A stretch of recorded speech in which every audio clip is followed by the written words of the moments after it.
تو اللہ تعالیٰ نے بڑے پیارے انداز کے اندر اس صورت میں ہمیں جنت کا راہی بننے کے لیے ہمیں کیا کرنا پڑے گا، اللہ نے ہمیں ایک گائیڈ لائن دی ہے، ایک راہ دکھائی ہے کہ یہ طریقہ کار ہے جنت کی طرف جانے کا۔ تو قرآن پاک کے اس درس سے ہم اپنے آپ کی وہ راحت متعین کریں گے کہ یہ راستہ جنتیوں کا راستہ ہے،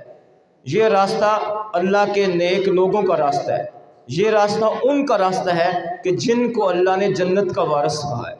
دیکھیں میری اور آپ کی یہ خواہش ہے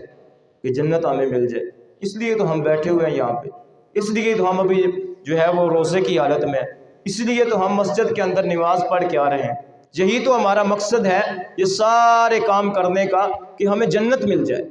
تو یہاں پہ اللہ پوری رہنمائی کر رہے ہیں کہ لوگوں اگر جنت کی طرف جانا ہے تو پھر اپنے اندر یہ خوبیاں پیدا کر لو، تم آٹومیٹکلی جنت کے راستے کے اوپر چل پڑو گے۔ اور یہ جو تمہاری زندگی کے میں نے تمہیں کچھ سال دیے ہیں، کسی کو 50 سال، کسی کو 25 سال، کسی کو اس کی زندگی جتنی اللہ نے لکھی ہے، تو تم مرنے کے بعد تمہارا جو آخری دنیا کا سٹیپ ہوگا، اس سے اگلا جو سٹیپ ہوگا قبر، وہ پہلی تمہاری جنت کی جو ہے وہ سیڑھی بن جائے گا۔ لیکن اس راستے کے اوپر چلو۔ آئیے رب کے قرآن سے دیکھتے ہیں کہ وہ کون سا راستہ ہے جو جنت کا راستہ ہے جس کے اوپر اللہ تعالی ہمیں چلانا چاہتے ہیں۔ فرمایا ان الذین هم من خشیت ربهم مشفقون، جنت کا راستہ یہ ہے کہ وہ لوگ جو اپنے رب سے ہر معاملے میں ڈرتے رہتے ہیں،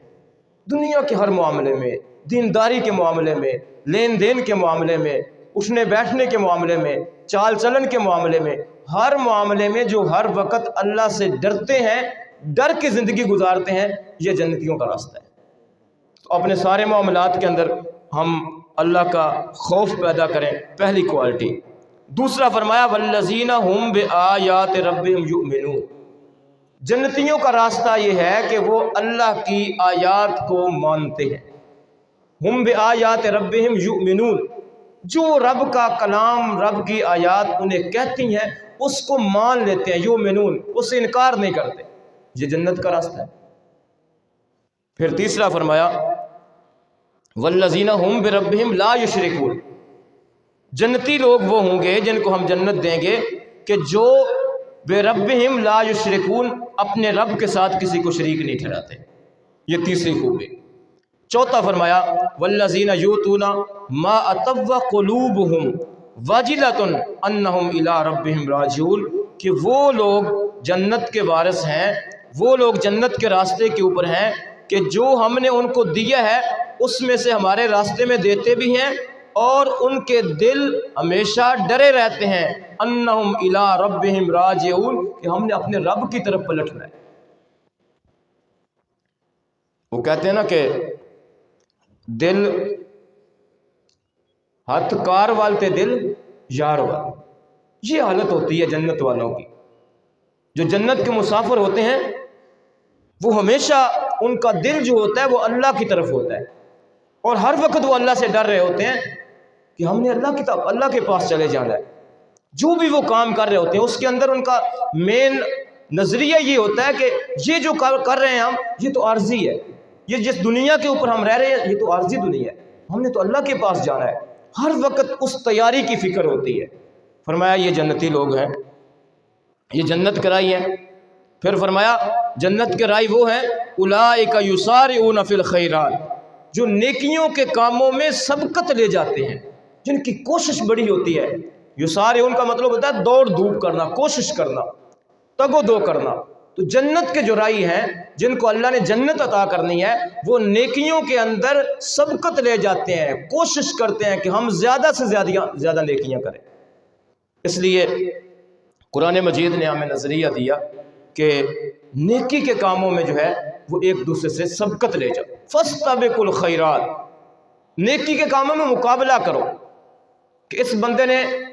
یہ نیکی کا کام کیا، میں اس سے بڑا کروں گا، اس نے اتنا کام کیا تو میں اپنی استطاعت سے کے مطابق اس سے بڑا کام نیکی کا کروں گا۔ وہ لوگ جنت کے وارث بنیں گے جو دنیا کی زندگی میں خیرات کے اندر، نیکیوں کے اندر، بھلائیوں کے اندر سبقت لے جاتے ہیں۔ اور فرمایا کہ جنت کے وارث وہ ہیں